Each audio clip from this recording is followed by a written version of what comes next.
y a plusieurs personnes qui m'ont demandé de faire une vidéo de MA3. Donc, comment rapidement créer un show, faire des presets et faire un show au plus vite sur MA3. Donc, c'est ce que je vais faire. Premièrement, l'interface de MA3 est assez similaire à celle de MA2, donc je ne passerai pas trop de temps là-dessus. Ce que je vais dire par contre, c'est qu'il y a une icône ici pour activer les raccourcis clavier. Si vous êtes le genre de personne qui aimait ça, sachez que l'option, elle est là. Donc ensuite, il y a toute la page avec tous les boutons de commande si vous êtes sur On PC, ainsi que toutes les pages de faders spéciaux, de Special Master en fait, là. Puis maintenant, il y a des masters de highlight et compagnie qui sont disponibles. Mais attardons-nous pas trop à ça pour le moment. Première des choses essentielles dans un show MA, c'est de patcher. Fait qu'on va aller directement là. Donc dans le menu, le premier bouton en haut, patch. Faisons ça simple, je vais patcher des mythos. Je vais en patcher, mettons 12. Et ça va être la fixture 1, patch 1.1, tout ça est très bon. Hey! Apparemment maintenant il y a des petits symboles à côté des machines dans le patch. J'avais pas vu ça encore. OK. Donc, le patch est similaire à MA2. On a encore les fixture type ici. Les définitions des attributes, ça, on l'avait pas aussi bien fait là, dans MA2. Ça, c'est le fun de voir ça. Des listes d'univers comme dans le patch live dans MA2, mais maintenant, il est dans le vrai patch aussi, ce qui est le fun. Les DMX curves, etc. Tout est là, comme on s'y attend. On va saver le patch. Donc, on va y aller comme ça. Et on va s'ouvrir, pour commencer, commande, la première fenêtre, c'est Fixture. Donc, on va s'ouvrir une Fixture Sheet. On va s'ouvrir également un pool de groupe. Un 3D. N'oubliez pas que maintenant, le 3D est intégré dans le logiciel de la console. Première chose qu'on va faire, on va placer les machines en 3D parce que pour l'instant, elles sont en plein centre par terre. Donc, pour les placer dans le 3D, on s'en va en mode setup du 3D. Position Z, ça c'est l'axe qui est vertical en fait. Donc, on va aller y donner une position de, mettons, 8 mètres. Et les 6 premiers, je vais faire comme 2 porteuses dans le fond de 6 mythos. Donc, les 6 premiers vont être la porteuse d'en avant. Je vais aller dans la position Y et je vais mettre moins 3. Bon, même moins 4 pour les avancer. Et position en X, je vais mettre de moins 4 to 4. Voilà. Je vais faire la même chose avec eux autres. Sauf que... Oups. Faut pas que je prenne le 6. Faut que je commence à 7. Sauf que ceux-là, on va les envoyer à plus 4. Donc vers le fond de la scène. Puis on va les spreader un petit peu plus. Tiens. Moins 6 to 6. Voilà. Une façon simple de faire une sélection dans MA3, c'est de faire un rectangle tout simplement dans le 3D. Ensuite de ça, on peut appuyer sur Full sur la console, CTRL F sur un PC, utiliser la roue de demeure, toutes les options. Là, il y a plein de façons d'ouvrir une fixture qui n'ont pas vraiment changé depuis MA2. Donc, ensuite de ça, on peut tilter les fixtures comme on veut, etc. Ça n'a pas vraiment changé. Là, ce qu'on va faire au plus vite, c'est des groupes.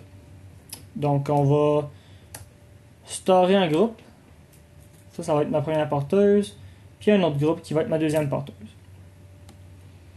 Ça, c'est la façon très MA2 de le faire. Oups. Donc, LX1 et LX2, ça, c'est très MA2. Ça n'a pas vraiment changé depuis longtemps. On peut se mettre en 2 d'état ici pour pouvoir voir mes machines en top comme ils sont placés. Si on ouvre une fenêtre Selection Grid, une des choses qui a changé, c'est que maintenant dans MA3, on a la Selection Grid qui nous permet de faire des sélections en 3D ou en 2D si on veut, au lieu de tout simplement faire des sélections linéaires comme dans MA2. Ce que ça veut dire concrètement, c'est que je peux faire des choses comme ce que je suis en train de faire là, c'est-à-dire d'alterner en 2 dimensions comme ça. Puis là, je sais que ça peut sembler un peu superflu comme fonction. C'est pas quelque chose que les gens avaient demandé particulièrement, mais c'est vraiment utile. Pour vrai, c'est une de mes fonctions préférées, même si au début, je pensais pas m'en servir tant que ça. Fait que je le recommande assurément. Donc là, je vais storer ça dans un groupe que je vais appeler All Mythos. Boop. Et maintenant, quand je recale ce groupe-là, il se souvient comment les fixtures sont placées dans mon espace 3D. Donc, on va maintenant utiliser notre sélection 2D. On va faire ça comment? Assez simple. On va créer un nouveau preset, mais sans storer dedans. Ça, c'est une nouvelle feature de Emma 3. On peut créer des recipes, qui sont en fait une façon de dire à Emma, voici comment tu vas construire ce preset-là, mais moi, je le construis pas. On va voir à quoi ça sert. Donc, pour faire ça, on swipe un preset vers le haut. Donc, on le tient enfoncé, on swipe vers le haut, et on relâche sur Edit Settings. Ça va ouvrir une fenêtre qui nous permet de créer une nouvelle recipe. Donc, on va la créer. On va l'appeler Magenta Swipe. On va utiliser le groupe All Metals, qui est notre groupe 2D de tantôt. On va utiliser notre preset Magenta. Pas de matrix. On pourrait se mettre un fade de 0.3 secondes. Ça va rendre le tout plus beau. Puis, delay from x0 to delay x 2 secondes, ça devrait être assez évident ce qu'on est en train de faire. Quand on a fini de modifier une recipe, important, il faut faire cook. J'ai un preset de couleur. Je suis ouvert sur une couleur en ce moment. Je colle le preset. Oh tiens, il swipe. Puis il swipe pas de la fixture 1 à la fixture 12. Il swipe de gauche à droite en X précisément. Ensuite de ça, on va pouvoir faire des transitions un peu plus fancy là, que peut-être il se pouvait pas vraiment dans Emma 2 ou qui se pouvait mais qui prenait beaucoup de temps à programmer. Allons-y avec quelque chose de super beau mais super simple. Fade 0 through 2 secondes en X. Delay, on va les laisser pareil comme ça, mais on va aller changer le delay en Y. Donc, on va aller ouvrir la fenêtre Y. Fade, on y touchera pas, mais on va mettre un delay de 0 à 2 secondes. On va faire Cook, Merge. Si on recommence ça, qu'est-ce qu'il a fait au juste comme transition? On va le recommencer. Le timing est resté. C'est intéressant. OK. Donc là, ce qui se produit, là, en fait, puis je vais me mettre en vue top pour qu'on le voit le mieux possible. Là. Quand je clique dessus, donc à Stage Right, ou à Jardin plutôt, la première machine n'a pas de fade. Fade 0. Jusqu'à ici, la machine a 2 secondes de fade. Puis entre les deux, ben ici, mettons 1 seconde dans le milieu, etc. Puis ça, c'est valide pour l'autre rangée en X aussi. Et en plus de ça, c'est là que ça devient intéressant comme outil. Il fait Y0 en premier, puis Y1 ensuite. Donc, il y a un délai de 0 ici, puis un délai de 2 secondes ici. Donc, quand lui a fini de fader, en fin de compte, lui commence. Donc, si je retourne ici, puis j'enlève le fade en X, je vais pouvoir faire un delay en X de 0 à 2. Cook. Puis en mettant un delay de 0 à 2 en X, de 0 à 2 en Y, je peux faire une transition comme celle-ci. Là, je pourrais vraiment y aller. Là, je pourrais être plus créatif, mais ça prend toujours juste 1 seconde à changer. Faut pas oublier de faire merge, par exemple. Oups.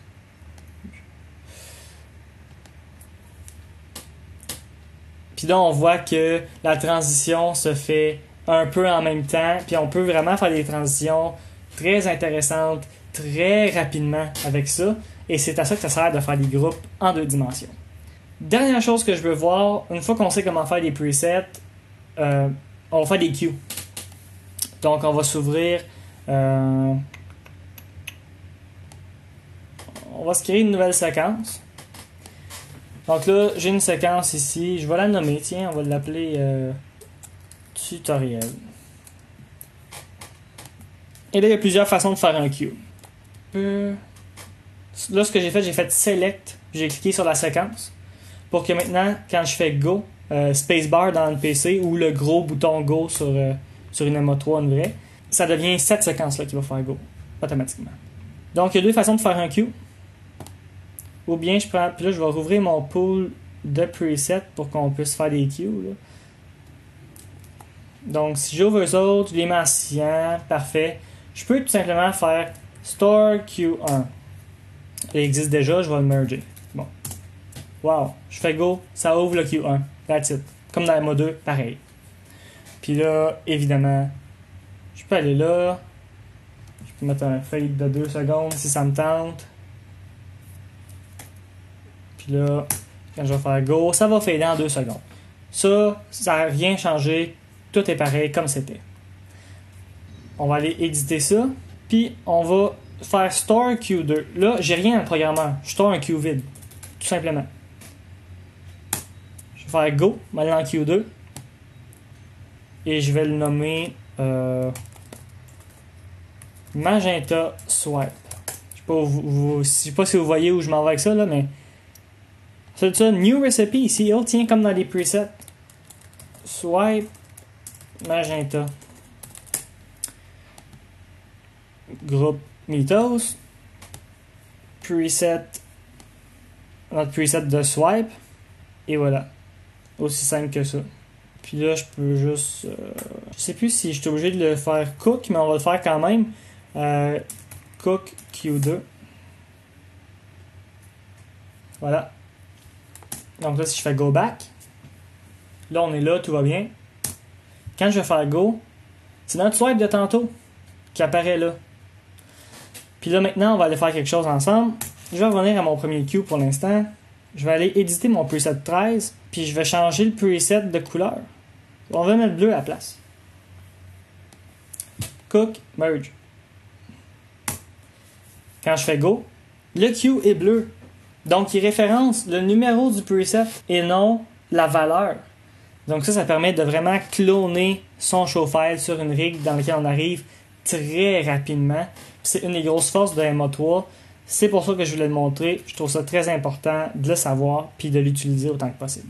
Dernière chose que je veux voir avant de vous laisser, parce que là, je pense qu'on a fait pas mal le tour de ce qui est important pour pouvoir faire un show rapidement. Mais il y a une chose qui manque. Comment assigner ces choses-là à un exécuteur. Donc, je vais ouvrir une page exécuteur. Là, je suis sur la page 1. Puis là, je vais prendre mon fader, qui est ici. Donc, l'exécuteur 201, en fait. Là. Puis, je vais faire assign exécuteur 201. Là, ce qu'il faut savoir, c'est que là, ça c'est différent des MO2. Dans les MO2, le playback se fait dans l'exécuteur. Donc, je peux avoir, je sais pas, 10 fois la même séquence d'assignée sur 10 exécuteurs différents, mais elle n'est pas au même queue, puis elle n'est pas à la même intensité, puis tout ça, puis ça passe. Dans MO3, le playback se fait dans la séquence. Donc, quand on fait go sur un exécuteur qui est assigné à une séquence, ça fait go sur tous les exécuteurs assignés à cette séquence-là. Ça, c'est important de s'en souvenir. Donc là, ce que je fais ici, c'est que j'assigne l'exécuteur à la séquence, puis je vais en assigner un autre à cette même séquence-là pour que vous voyez ce que je veux dire. Séquence, tutoriel. Boop. Si je m'en viens ici, puis que je fais go, on voit que les deux exécuteurs se suivent. Puis au-delà de ça, le master suit dans les deux cas. Fait qu'ils sont vraiment liés ensemble. Ça veut dire plusieurs choses. Ça veut dire qu'on peut assigner des boutons go puis des boutons go back un peu partout dans nos pages pour une même séquence. Juste avoir des shortcuts, ce qui est une bonne chose. Mais ça veut aussi dire qu'on peut pas avoir plusieurs fois la même séquence, puis juste pas être sur la même queue à plusieurs places. Il faut faire des copies de la séquence à ce moment-là. Ou la référencer. Là, on peut virer fou un peu avec un peu le principe des... Un peu comme les recipes, en fait. Là, on peut jouer avec ça pas mal aussi si on veut. Mais juste sachez-le, on peut assigner les exécuteurs comme ça assez facilement. C'est assez similaire à un MO2. Macro, des groupes, on peut faire des groupes master. Le groupe master, entre autres, une particularité que j'ai découverte récemment, c'est qu'il dépend du groupe. Okay? Donc, c'est vraiment le groupe qu'il faut mettre, par exemple, en mode additif. Ça, ici, il y a un petit plus, il est en mode positif. Mais si je fais mon swipe par en haut, Edit Settings, mode négatif, Scaling, additif. Donc, à ce moment-là, le mode additif, ce qui permet de faire, là, c'est de... Si je le mets à 0, ça n'allumera pas. si je le mets à 100, là ça va allumer. Je peux le changer d'écran peut-être pour... Si je le mets à côté, là, vous allez le voir mieux. Donc, le fader, le mode du fader dépend du groupe en soi. Avant, le mode du fader dépendait de l'exécuteur lui-même. Ça a changé. Faut juste s'y habituer. Ça fonctionne quand même très bien, là, mais faut juste se souvenir de comment c'est fait. Donc, cette vidéo-là est déjà assez longue, merci. Je vais l'arrêter là. Dites-moi si vous en voulez d'autres, si vous voulez d'autres sujets, laissez-moi savoir quel sujet vous voulez. Je pourrais en refaire d'autres. Le but de cette vidéo-là, c'était vraiment juste d'être prêt à faire un show là, demain matin, rapidement, pas trop gros show, avec une Emo 3, en mode 3, parce que on peut toujours rouler en mode 2, là, mais c'est le fun de pouvoir utiliser la vraie 3. Donc, on se revoit dans une autre vidéo. Ciao, bye!